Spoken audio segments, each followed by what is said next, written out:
오늘도 기사밭소로 찾아온 소중한 조선이에서 조선이를 맡고 있는 민주언론시민연합 미디어교육팀장 조선입니다.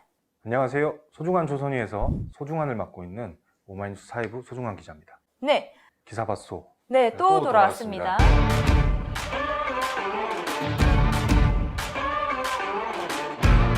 지난주에는 그 조선일보의 황당한 태세전환 보도 살펴봤죠.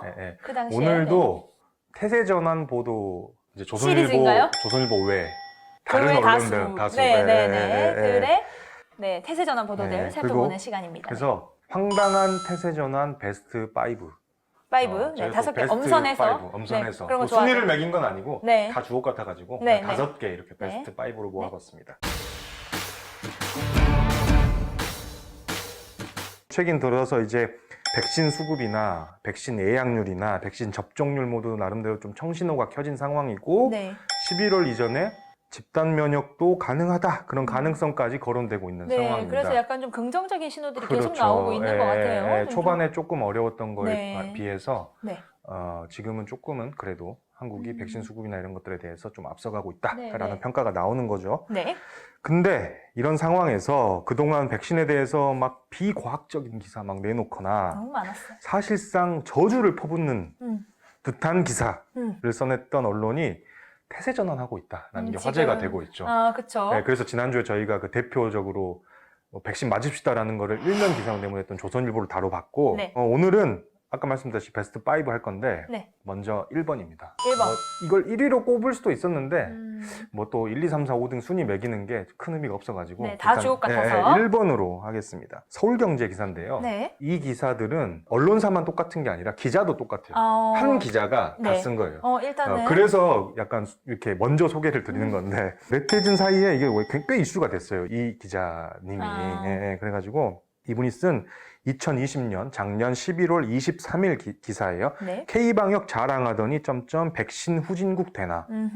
그리고 2021년 4월 8일 안전성 논란 여전한데 아스트라제네카 백신 접종 재개할 듯. 갑자기 5월 2일에 이런 기사가 나옵니다. 30세 기자 노쇼 백신 맞아보니 부작용 걱정 털어내고 항공권 검색 시작했다. 그러니까 이게 그 약간 취재기죠. 자기가 체험해보고 체험담을 쓴 기사 같은데 털어냈나 봐요, 걱정을. 그렇죠. 불과 6개월 전에 백신 후진국을 이야기했고 불과 한 달 전까지 안전성 논란을 이야기했던 기자가 갑자기 부작용 걱정을 털어내고 항공권 검색을 시작했다고 이렇게 제목을 다니까 독자 입장에서는 좀 약간 황당할 수밖에 없는 정말 그런 상황 아닐까. 약간 웃픈 그런 기사였습니다. 그렇습니다. 그 두 번째. 또 있겠죠. 두 번째인데 제가 조선일보는 지난주에 다 하려고 했었는데 또 있나요? 있어가지고 늘 수밖에 없어요. 조선일보. 조선일보입니다. 두 번째. 그 지난 영상에서 태세전환 사례를 심층적으로 다뤘는데 그 중에 이제 사회정책부장이 본인들이 태세전환이란 비판을 받자 해명을 내놓았던 칼럼을 썼다고 그랬었잖아요.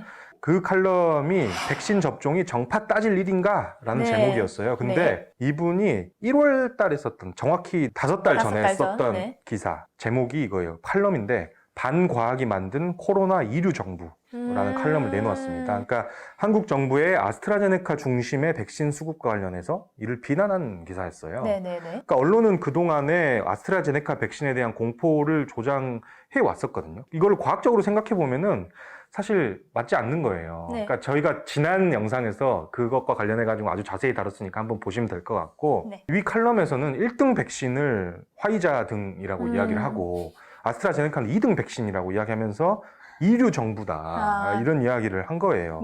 근데 사실 지금 시점에서 봐도 그렇고 뭐 1월까지는 아니지만 그 이후에 이제 점점 이렇게 변화된 영상을 보면 아스트라제네카나 화이자나 그 통계적 차이가 크진 않다라는 게 공인이 된 상황이거든요. 매길 수 없다. 그러니까 이 반과학, 그러니까 그 사회정책부장님 썼던 그 1월달에 썼던 반과학이 만든 코로나 1류 정도. 반과학이라는 것은 자기소개다? 너무 심하게 말씀하셨어요. 자기소개다. 반과학. 아스트라제네카를 도입한 한국 정부가 반과학인 건지 조선일보가 반과학인 건지 그러니까요. 이거는 정말 보시는 분들이 쉽게 평가를 할 수 있을 것 같아요. 그러니까 코로나 이류라는 게 정부 때리기 위해서 코로나 상황을 이용한 거 아니냐라는 그게 의심을 살 반과학이죠. 수밖에 없는 거죠. 그럼요. 예. 네네네. 어쨌든 그런 사회정책부장님이 5개월 만에 태세 전환을 하셔가지고 네. 백신 접종이 정파 따질 일인가라는 칼럼을 내놓으셨던 걸 보고 그래도 뭐 저희 박수 보내드리죠. 일단은 네네네. 맞읍시다 이렇게 하는 맞읍시다 건 한 잘한 거니까. 거다. 네네. 좋습니다. 다만 누구보다 정파를 따졌던 게 누구셨는지 네. 한번 돌아보셨으면 좋겠습니다. 좋겠습니다. 네. 다음으로 또 어떤 언론사인가요? 네, 세 번째입니다. 한국경제입니다. 3월 17일에 이거 그때 정말 논란이 많이 됐던 기사입니다. 네. 기사 제목이 당혹스럽다. 서울대 출신 의사들이 호소하는 아스트라제네카 부작용이라는 제목의 기사입니다. 이게 저번 그 영상에서도 소개해드렸는데 그런 거잖아요. 서울대 동문 커뮤니티가 있는데 그렇죠. 네, 거기에 곳 올라온 글을 그대로 긁어다가 온 보도였는데 그게 내용이 이거였어요. 당혹스럽다는 그 부작용이 뭐 발기부전을 내가 겪고 있다. 내가 지금 아내랑 뭐 성생활이 불가능하다. 이런 내용. 요거를 이제 긁어다가 기사화시킨 거 아니었겠어요? 그죠? 이게 사실 과학적으로 전혀 검증이 되지 않는 보도이고 그쵸. 뭐 커뮤니티 그냥 그대로 긁어온 기사들 우리가 지금 너무 많이 봐가지고 좀 예전에도 한번 다루긴 했지만 그런 것들에 대해서 굉장히 문제를 삼고 있던 상황인데 그런데 정말 이런 그 방역과 관련된 철저히 과학 위주로 돌아가야 될 기사에 뭐 그런 것들이 그냥 쉽게 인용돼 가지고 기사화되는 게 맞느냐에 대해서 정말 비판이 많았어요. 이거는 진짜 소중한 기자님 표현으로 짜짜라짜짜. 네네, 그렇습니다. 그러니까 이거는 양질의 백신 수급에도 도움이 안 되고 코로나19 종식에도 전혀 도움이 안 돼요. 아무리 저희가 긍정적으로 생각하려고 해도. 어디를 긍정적으로 생각하시는 거예요? 할 게 없어, 할 게. 네네, 할 게 없습니다. 그랬는데 근데 그 기사를 썼던 기자가 최근 5월 27일에 오늘부터 아스트라제네카 백신 잔여량 조회 예약 가능. 이란 기사를 썼어요. 정보를 주는 거죠, 맞으라고. 정보를 갑자기 줘요. 네네. 이틀 뒤에는 코로나 접종에 타이레놀 품기, 약사들 추천한 대체약은이라고 하면서 정보 제공을 이렇게 적극적으로 해주는. 그러니까 발기부전이라고 하셔가지고 이거 먹으면 안 되는 것처럼 쓰셨으면서 갑자기 또 예약하라 그러고 타이레놀 잘 드시라 그러고. 이런 태세 전환. 독자 입장에서는 조금 좀 황당하게 느낄 수밖에 믿겠냐고요, 그죠? 네네, 그런 그렇습니다. 상황이죠. 네, 또 어떤 언론사가 있나요? 네 번째입니다. 서울신문인데요. 2월 16일 기사입니다. 이 기사도 그때 당시에 좀 논란이 됐던 건데 제목이 이렇게 인용해가지고 노인들 나이 든 것도 서러운데 실험 대상 된 듯이라는 기사였어요. 그때 당시에 이제 화이자를 의료진에게 우선 접종하고 아스트라제네카를 65세 이상에게 수급한다는 이제 방침이 나왔었는데 이게 과학적으로 검증되지 않은 내용들 그리고 그냥 일반인의 불만을 토로한 내용들을 그냥 막 기사에 다 때려 박은 기사였어요. 그런 내용이었어요. 심지어 이런 내용도 있어요. 고령층이 부작용으로 죽으면은 지병을 탓할 수 있지만 의료진은 핑계가 없기 때문에 꼼수를 쓰고 있는 거 아니냐. 이런 황당한 음모론까지 의견이라는 것으로 이렇게 해서 인용이 실려요. 네, 그런데 또 그랬던 서울신문이 5월 31일에 물량 접종률 노쇼 접종 3박자 척척 물량도 많고 접종률도 높고 노쇼도 그거에 대해서 또 접종하려는 사람도 많고 뭐 이런 이달 내 1,300명 플러스 100만 명 보인다. 잘 되고 있다. 약간 이런 기사였고. 또 6월 4일 접종 기피커녕 백신 부족 걱정, 주사기가 희망이라고 하면서 이제 백신이 오히려 부족할 상황이다. 접종을 너무 많이 하기 때문에. 그래서 그 쥐어짜는 주사기 뭐 이것도 우리가 빨리 이렇게 해야 된다라는 뭐 그런 내용들인 거죠. 그러니까 계속해서 저희가 반복해서 말씀드리지만 독자 입장에서는 같은 신문에서 이렇게 다른 뉘앙스의 기사가 나오는 것과 관련해 가지고는 물론 기간의 차이는 두고 있지만 조금 황당할 수밖에 없지 않겠느냐라는 생각을 갖고 있는 겁니다. 또 이제 마지막. 네, 마지막입니다. 중앙일보인데요.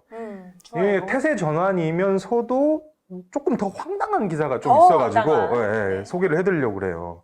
그 중앙일보 정치팀장이 쓴 6월 2일 칼럼입니다. 백신 되치기 경계령이라는 제목의 칼럼이에요. 그동안 백신과 관련돼서 나왔던 음모론들을 하나 둘 소개를 해요. 칼럼에서 초반에. 그러면서 그동안 상황이 되게 험악했고 불안한 국민들 귀에는 혹세무민의 가짜뉴스나 천기누설이 더 쉽게 끌린다라고 해요. 너무 그 뭐라고 해야지? 그동안 유체이탈이라고 해야 될까? 언론이 네. 했던 건 생각하지 않고 네. 뭐 시민들은 원래 혹세무민이나 뭐 가짜뉴스. 가짜뉴스, 청기누설 이런 거에 좀 더 끌린다 뭐 이런 이야기를 하거든요. 네. 그러더니 갑자기 보수 진영 지지자 일각에서 나오는 백신 되치기 경계령이 있다라면서 어떤 그걸 내용인 거죠? 소개를 네네. 합니다. 네. 그대로 인용할게요, 제가. 백신 문제로 정부를 너무 코너로 몰아세우면 안 되겠다. 그러다가 정부 말대로 집단 면역이 이루어지고 코로나가 잡히면 닥쳤던 게 지붕 쳐다보는 격으로 대선에 오히려 불리할 수 있다라는 이야기가 보수 진영 지지자들 사이에서 돈다라는 게 이 칼럼에 실린 거예요. 이제 이걸 소개해주는 그 이유가 네. 뭐예요? 그러면서 이제 그 야당이 이러한 지지자들의 그 자성과 경고를 무시하면은 안 된다. 지금 이런 내용입니다, 칼럼은.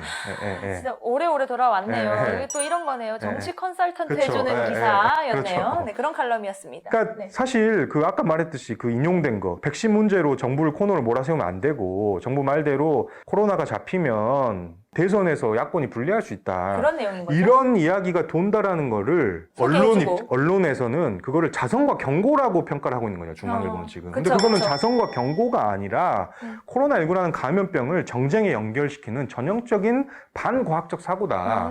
언론에서는 그러한 거에 편승해야 될 게 그쵸. 아니라 그런 점을 지적해야 되는 그쵸. 게 언론의 역할이다라는 생각이거든요. 네, 근데 그걸 가지고 야당 정신 차려라 라고 이어지고 있으니 야당도 얼마나 듣는 입장에서 그렇죠. 아무런 근거 없이 우리한테 정신 차리라고 하는 거냐라고 말할 수 있는 거죠. 그러니까 이 칼럼을 쓴 정치팀장이 그동안 코로나19 이 상황을 어떻게 보고 있었는지 비판을 하지 않을 수가 없습니다. 아주 네, 정쟁적으로 네. 보고 있었거든요. 물론 이 코로나 상황과 관련해가지고 정치적 상황이 막 변동하고 그렇죠. 이런 것들은 있을 수는 있어요. 그건 이제 현상인데 이 현상과 관련해가지고는 뭐 저희가 평가를 할 수 있다고 봐요. 근데 이제 최근 이제 벌어지고 있는 백신 수급과 관련된 좀 희망적인 것들이 뭐 정부에게 뭐 닥쳤던 게 지붕 쳐다본다는 격 뭐 이런 표현을 써가면서까지 정부를 비판하거나 야권에게 뭐라 해야 될까요? 조언을 하는 뭐 그런 칼럼을 내놓는 게 정상인가라는 생각이 좀 드는 그렇죠. 거예요. 과학적이진 않죠, 아무래도. 네. 네. 뭐 백신에 대해서 뭐 검증하겠다 그런 것도 아니고 정치적으로 뭐 요런 그런 뭐 음모론이 있는데 자 조심하자 약간 요런 건데 이게 뭐 조선일보가 말하는 뭐 사이언스 윌 윈 뭐 이런 것도 아닌 것 같고 네네. 전혀 뭐 백신 그것과는 뭐 전혀 관련이 없다. 그럼 어떻게 받아들여야 하는가? 우리 독자들은 참 그러니까요. 신기하고 난감해요. 이런 거 네, 보면. 네. 네. 뭐 저희가 오늘 이제 그 백신 태세 전환과 관련된 황당 베스트 5를 한번 봤는데 네, 네. 이게 언론이 오늘 총체적으로 보면 태세 전환 그리고 유체 이탈 화법으로 네, 아까. 이 상황을 되게 피해 가려고 하는 것 아닌가? 그쵸. 그리고 근데 이 상황을 피할 수 있을까요, 과연? 저는 이러한 점 때문에 언론에 대한 불신이 안 그래도 높은데 네. 날이 갈수록 더 언론 불신이 그럼요. 높아지지 않느냐라는 그럼요. 생각이 드는 거거든요. 1등 백신이 화이자고 2등이 아스트라제네카다 이렇게 말했는데 거기서 말한 걸 저희가 지금 와서는 믿을 수 있겠냐고요. 그렇죠. 그 언론이. 또 아까 뭐 스누라이프 인용해가지고 뭐 발기부전이 있다 이렇게 막 겁줘놓고 우리한테 갑자기 타이레놀 아니면 또 다른 것도 있어 이렇게 하면 우리가 이 독자들이 믿을 수 있는 언론사인가 한번 생각을 해볼 필요가 있다 이런 생각이 듭니다. 네. 화가 많이 나시고 네, 아니 너무 좀 답답한. 떨어져야 될 것 같은데 열기가 막 있어가지고. 네, 너무 답답합니다. 네. 제가 이번 영상 마무리하면서 그 이재갑 한림의대 감염내과 교수가 2월에 페이스북에 쓴 글이 있습니다. 네. 이 내용을 마지막으로 인용하면서 마무리하고 싶은데 네. 백신 이상 반응에 대한 보도는 1. 선정적인 제목을 달면 안 된다. 2. 인과관계가 확인될 때까지 유보적 태도의 보도가 돼야 한다. 3. 백신 전문가의 의견을 반드시 인용해야 된다. 4. 정치인의 비과학적 언급을 따옴표 처리하여 언급하는 것은 절대 해서 안 된다. 모든 언론이 네. 꼭 이 코로나19 관련된 것뿐만 아니라 다른 그렇죠. 기사를 쓸 때도 정말 경청해야 될 이야기가 네. 아닌가라는 생각입니다. 네. 자, 지금까지 소중한 조선위에서 소중한을 맡고 있는 오마이뉴스 사회부 소중한 기자였습니다. 네, 소중한 조선위에서 조선위를 맡고 있는 민주언론시민연합 미디어교육팀장 조선이었습니다. 또 뵙겠습니다. 네, 또 봬요.